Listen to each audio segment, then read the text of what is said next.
For coming. Our next speaker is Rebecca Bilbro with Building a Gigaword Corpus, Lessons on Data Ingestion, Management, and Processing for NLP. Please give Rebecca a warm PyCon welcome.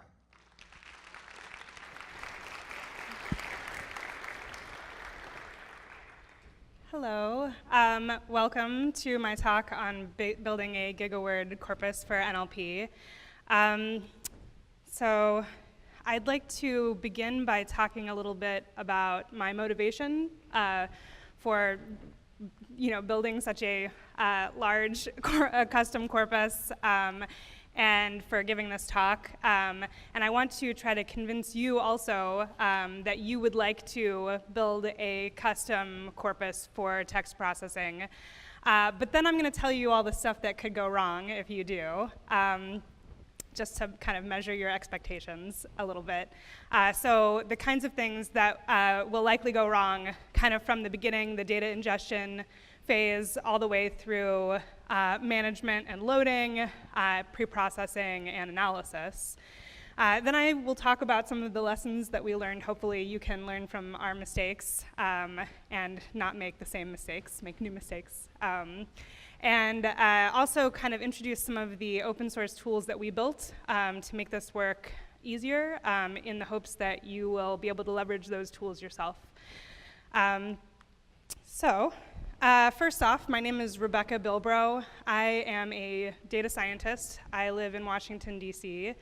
I work for a company called ByteCubed that builds custom data solutions for commercial and government clients. But in my free time, I work on open source projects like Yellowbrick, which is a new open source Python library for visualizing machine learning model selection to support the modeling process.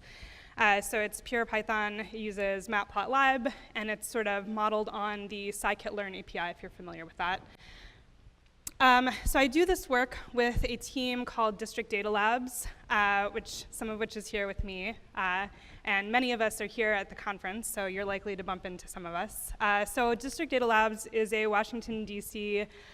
based open source collaborative. So it's a group of people who have day jobs but enjoy open source and programming and get together in their free time to build projects. And we try to support that by hosting research labs and development sprints and supplying things like pizza and water to encourage people from the community to come and develop with us. And we pay for those things by teaching classes in things like machine learning, natural language processing, data wrangling, distributed computing.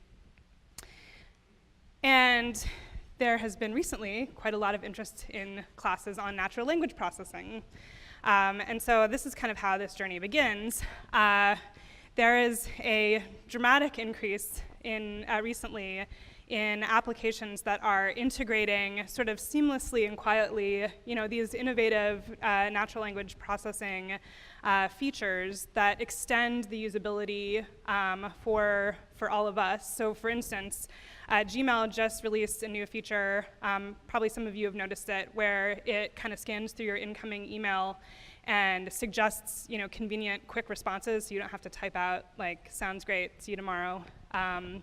So this is sort of kind of happening in mass, and at the same time, there's this, flood of great tools in Python that we can use to build these kinds of applications. So when we started teaching classes on natural language processing, we started with these tools.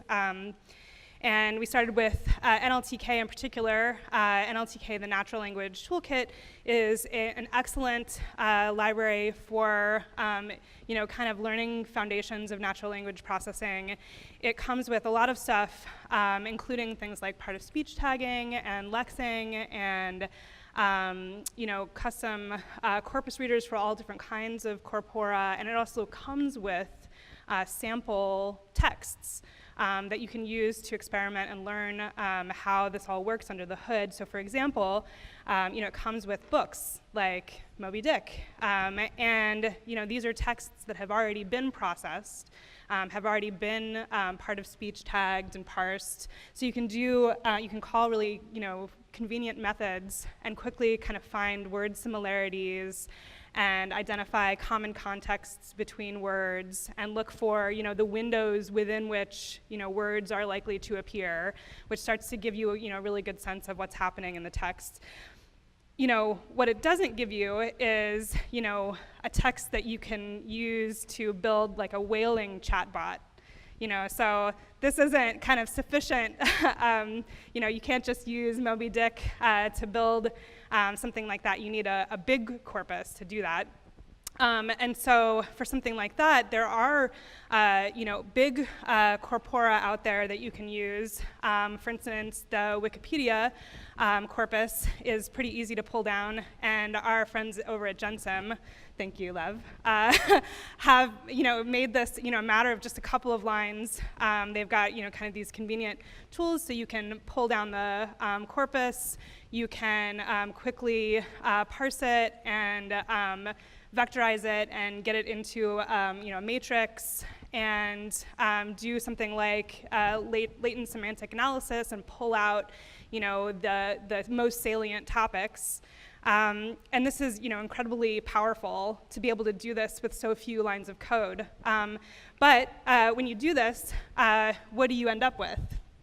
And what you end up with is not kind of like 10 topics that are like whaling and Renaissance painting. You end up with a bunch of noise, right? Because what Wikipedia is supposed to do is not kind of cleanly represent all of these categories. It's an encyclopedia. It's supposed to cover everything. So it's got a lot of noise in it. So this actually is very powerful, but the corpus is sort of the problem here. It's not enough to drive the kind of application that you want to build, probably.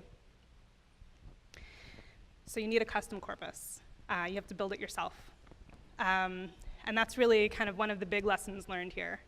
And so in order to actually teach people how to build natural language processing based applications, we had to really attack this from the beginning by building a way to make these custom corpora. Fortunately, because we know Python, that's not terribly hard. It only takes, a few lines of code to go out and, pull down an RSS feed and get the entries out and write them to files. Pretty easy, it's convenient. The problem is that, when you're teaching a class, you need, a lot of documents, and it sort of doesn't work to just do this the night before class and build a custom corpus that's big enough to, really do anything interesting with the next day in class. So you need to start to, anticipate things. So we started running into, issues pretty quickly with ingestion, where we needed to be scheduling ingestion and planning in advance, and scheduling is a nice way to not have to remember because it's just going in the background. But we needed to be able to add new feeds because we want to build custom corpora, right? So as somebody introduces a new topic, we need to be able to add a new RSS feed so we can start gathering data about that topic. We need to synchronize feeds, find out where the duplicates are coming from, because that's going to tamper with modeling. And because RSS conveniently comes in a lot of different forms, we need to find some way to kind of unify those and standardize a little bit. And we need to monitor over time to see what's happening. And in terms of storage, quickly we can't sort of store all of this on my laptop or your laptop. So we have to pick some sort of database, and we started using MongoDB. So we have to think about how to represent the data and how to index and fetch data. We have to figure out how to connect and do configuration, how to identify errors and handle those errors. And we also need to come up with tools to export a corpus from the database so that you can pass it downstream to the rest of the processes to get it ready for machine learning. So, as the corpus starts to get big, right? We get, new problems come up all the time.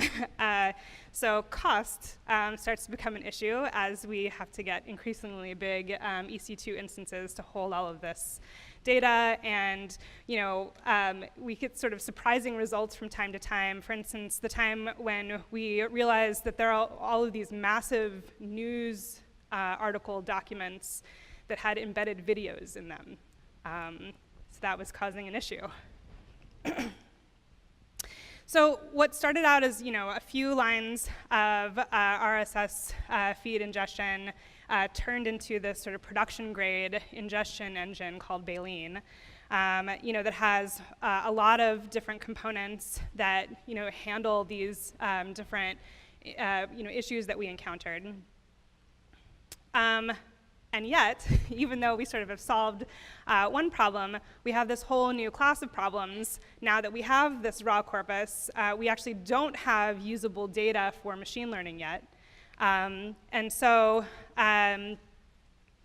what we need to do is have some way to transform the raw documents into things that we can machine learn on, which means we need to know, not just what words are in the corpus, we need to know how they're being used in context, because building in one context can mean something different than building in another context. They might not even be, noun, one might be a noun, one might be a verb.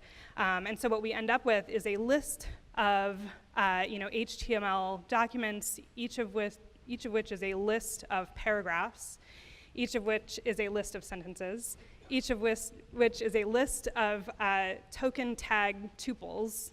So we want to capture the tokens, the words, as well as the part of speech tags that tell us how those words are being used in context.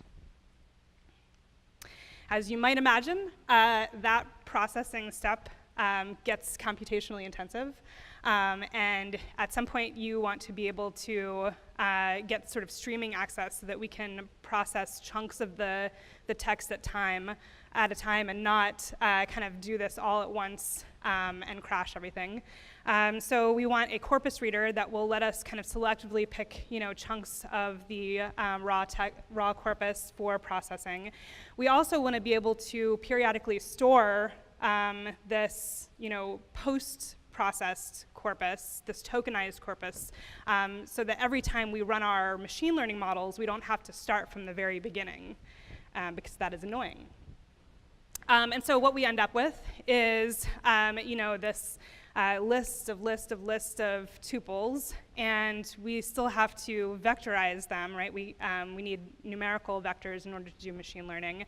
But we have a lot of features. Language is extremely high dimensional, and that is a problem, particularly when you have a lot of text and you sort of don't know what the most informative features are for machine learning. And so you remember Yellowbrick, our machine learning visualization package. We started adding features to Yellowbrick that would make it easier to visualize text features to help support. So, looking at the top tokens within a text, maybe before and after stop words removal, looking at the distribution, even looking at how well our part of speech tagger is performing on our tokens. And then after that, we need some pipeline, right? So we need to be able to load the data, normalize the text, vectorize the text, do our feature transformation, and pass those feature vectors to our models in a pipeline and do it the same way every time, because this is going into an application. We don't want to have somebody have to push the button at each stage. And so what you end up with are these feature union pipelines, and this is all built into a companion project to Baleen called Minky. But now, how do we visualize the results? And so here we kind of introduced some interesting applications of dynamic graph analysis that are part part of Minky. Minky does some graph extraction for us. It's important to sort of understand how big this corpus is. It's 1.5 million documents, 7,500 jobs, over 500 gigs uncompressed. So the key phrase graph, when you extract the graph of the key phrases from these texts, you get 2.7 million nodes, 47 million edges, and you've got an average degree of 35. And graphs here, end up being one of the only ways to really kind of get a snapshot of what's happening with the corpus, the key phrases over time. So just really quickly to go over the lessons learned here. If you want to build meaningfully literate data products, by which I mean, not just kind of experimentation on a toy corpus. If you want to build these kinds of things into your applications, you need a custom and domain-specific corpus.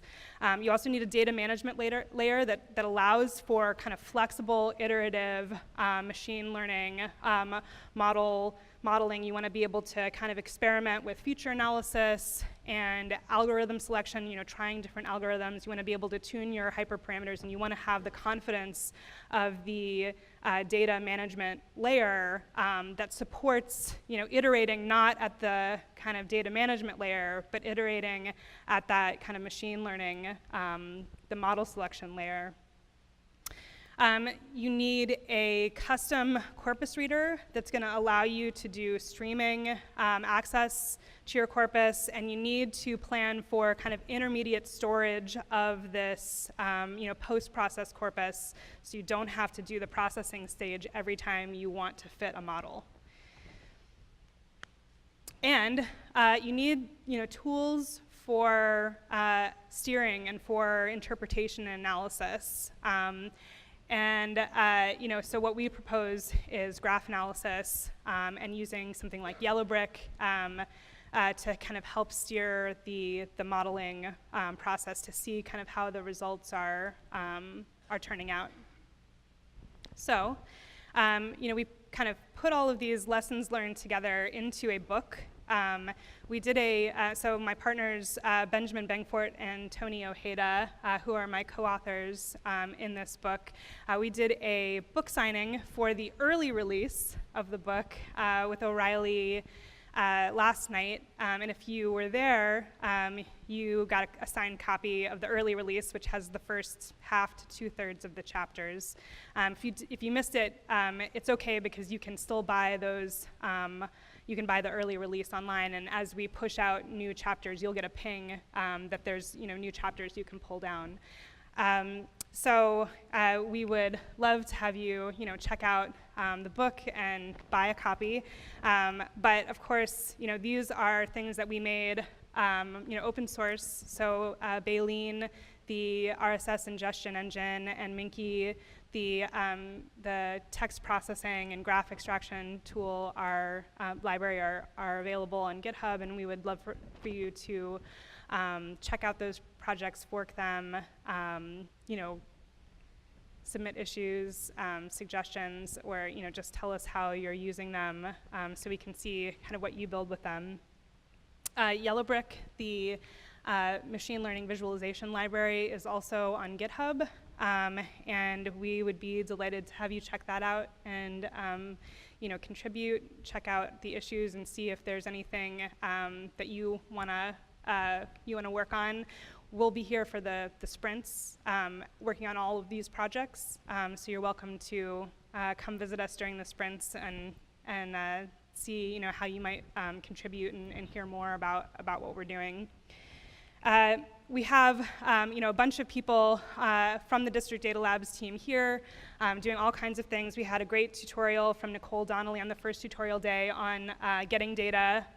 So this is with data scraping rather than RSS ingestion. So two different sides of the data ingestion coin. And we'll have a poster by Benjamin Bengfort and Will Voorhees on data ingestion, which relates to the Baleen project on Sunday. Tony Ojeda is doing a talk on speed to insight with human-machine collaboration tomorrow. And we'll have a related poster on Sunday from Tony Ojeda and Sasan Bahadran.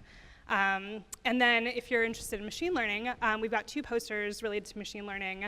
On Sunday, one on Yellow Brick, which is my pet project, so I hope you will come and check that one out and come visit me. And I have Yellow Brick stickers to give out. And also one by Benjamin Bengfort and Laura Lorenz on model management systems, which really is about how you kind of handle models as they grow and change over time. And as I said, we've got sprints going on multiple projects at the end of this week, and we have a PyCon District Data Labs page, so you can go and find links to all of these projects that I've mentioned, so it's sort of like a convenient one-stop shop, so you don't have to hunt around GitHub too much.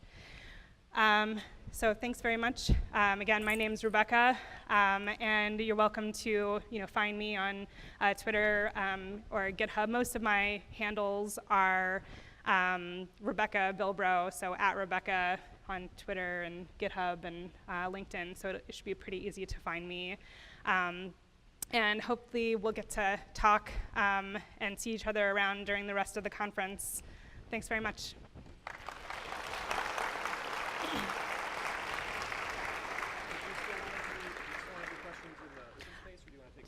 So do we have time? Oh yeah, we have like 5 to 10.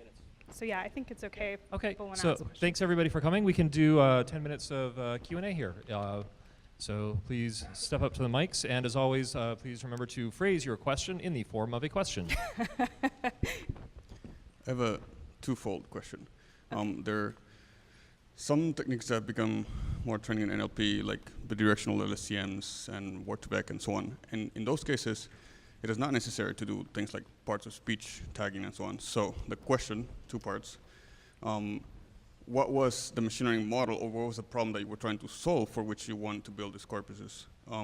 And the other one is, have you experimented with those other things that I mentioned, like bidirectional LSTMs, where you just feed tokens instead of tagging them and so on? Yes. So I think that, really, there are a lot of models, which is, it's exciting. And I think, GenSim is an incredible, we all got really excited when GenSim started kind of growing really, really fast. It's incredibly, has a lot of utility. But I think in the end, all of this sort of still comes down to having a corpus where the words, where the language that's in that corpus is relevant to the application that you're building. And so it sort of, it doesn't really matter what model, if you're using TensorFlow, if you're using scikit-learn, if you're using GenSim, you still need a corpus that is relevant to the application. But what was the application that you had in mind? Oh, so one that I'm doing at work right now is I'm, looking at information about companies, so news articles about manufacturing companies, as a way to try to anticipate, the health of those companies, because they don't usually like to report it. So you have to sort of, you have to kind of find a way to intuit it. And so that's one application that I'm doing at work. Mm-hmm. Hi, my question may be a bit similar to his, but were there insights about whales that you gleaned from that data set? Or features that you could speak to? I will admit I don't personally study whales. Are you like a whaleologist? No, but I have a project that's kind of similar to what you've been working on, and my goal is just to get insights from the corpus. Okay. And so it was kind of what insights might you have found, and how might those have been different if you had not prepared the corpus as you did? Oh, okay. So one thing I can say is that some of the data that we ingested for this kind of company, company information parsing experiment, a lot of the data we were getting turned out, so at some point the vendor who was selling this data switched from kind of very curated data where they were kind of hand-picking news articles to doing some kind of automated technique for curation. And at that point, our part of speech tagger went haywire, because all of a sudden, they were ingesting a bunch of new articles and doing automatic translation from Chinese into English. And our part of speech tagger didn't like that. So, but yeah, so in terms of, insights, you can use, these tools like LSA, LDA, or even like, k-means to kind of start looking for themes, and topics, and, kind of clusters of documents that, are similar. And a lot of times, in order to interpret those clusters, I kind of have to go to a domain expert, somebody who works in manufacturing, and say, what is this cluster? Because it doesn't, solid rocket motors doesn't really mean anything to me, but they'll say, oh, that's, the solid rocket motor industry. And so you kind of can work hand in hand with a domain expert, for example, to help label clusters, and then you can use that for classification. Okay. I was kind of wondering if you did anything around multilingual speech ingestion or multilingual. Not deliberately. Or any no automated language detection at all? No, although, that's, like I said, at some point we didn't realize that our data vendor had kind of shifted. So at work we actually purchase data. We ingest some ourselves, but we actually, purchase data. And at some point, it switched to being, things that had been automatically translated, like machine translated from Chinese into English. And, it does maybe a fairly good job if you're a human and you're kind of trying to get the general sense of what an article was about. But our part of speech tagger is just regular expressions and sort of expecting some degree of regularity, which kind of started to fail very quickly when they adopted this new strategy. So that's maybe not that like kind of happy story that you were hoping for, but yeah, you come chat with us at the poster session. We can maybe tell you some better stories of when it's worked a little bit better. So I'm curious how much of this under the hood you are rolling your own, and how much of it is, an interface to Spacey or NLTK or any of those. Have you done a lot of algorithm development in this? So we leverage, mostly open source implementations. So for Minky, Minky uses, some GenSim, like the GenSim TF-IDF is really nice. So there's no need to like write my own crappy one when there's like a really awesome one that's not, already there and available to me. So. Hi, thank you for a great talk. I was wondering, so there is a lot of effort that goes into building this corpus, right? That you have to bite the bullet. Like you start off with a small project and you think that you get started with a small corpus. Most of the techniques that you highlighted here were about unsupervised learning. One of the things with the great corpuses is that they come with those tagging done by humans. What do you feel about that, or what's your experience regarding a new corpus? So you're asking about kind of like classification tasks? Yeah, sure. Yeah. So one of the things, so we got one of these slides. It's the yellow brick slide. So this graph on the right-hand side is a stochastic neighbor embedding visualization of the Bayesian corpus. And the colors here indicate different categories of documents. And there's a key on the right-hand side, but it's tiny and you won't be able to see it. But we're circulating the slide so you can check it out and inspect it a little bit. But basically what this does is it shows you on a category basis how distributed the documents are when you do this kind of projection. And so this can kind of even tell you, like, am I going to be able to do classification? Like, do you see separability? When you look, so maybe some of the documents, right?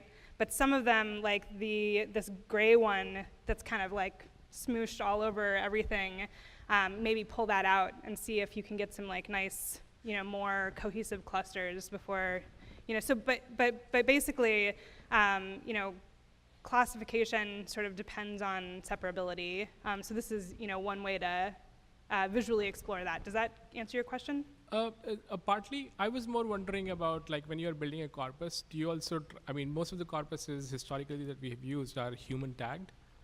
So did you ever consider using, mechanical turks for classifying your text, which you were pulling like raw from these places. Yeah, I think, yeah, so MechTurk I think is a great resource, and it's cheap, but also like people sort of game the system a little bit. So even with MechTurk, it's hard to get consensus for categorization. So you have to collect a lot of feedback. But yeah, it's a great technique, and like I said, like using domain experts, like at work when I engage with domain experts to help me categorize things or classify things, there's really nothing that beats somebody who really knows the domain coming in and sort of telling you what you're looking at. Thank you. Yep, sure. We got time for one real quick one. How do you know that you're on track, especially in the early stages of a project where you have a whole lot of data coming in and maybe you don't know it very well or it's not your primary language? How do you sort of check that you're on the right course?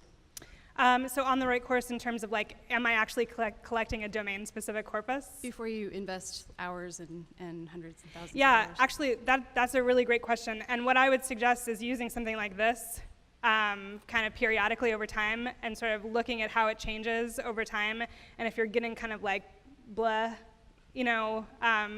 early on and it stays kind of blah, maybe point your ingester at something else. But probably what you'll see is like certain certain key phrases will get big and maybe stay big, and other ones will get big and then they'll shrink. And so what you're kind of looking for is signal, right? And you can kind of visually identify that quickly with something like a graph. Thanks. All right. Thank you very much, Rebecca. Thanks everybody for coming. Have a great day.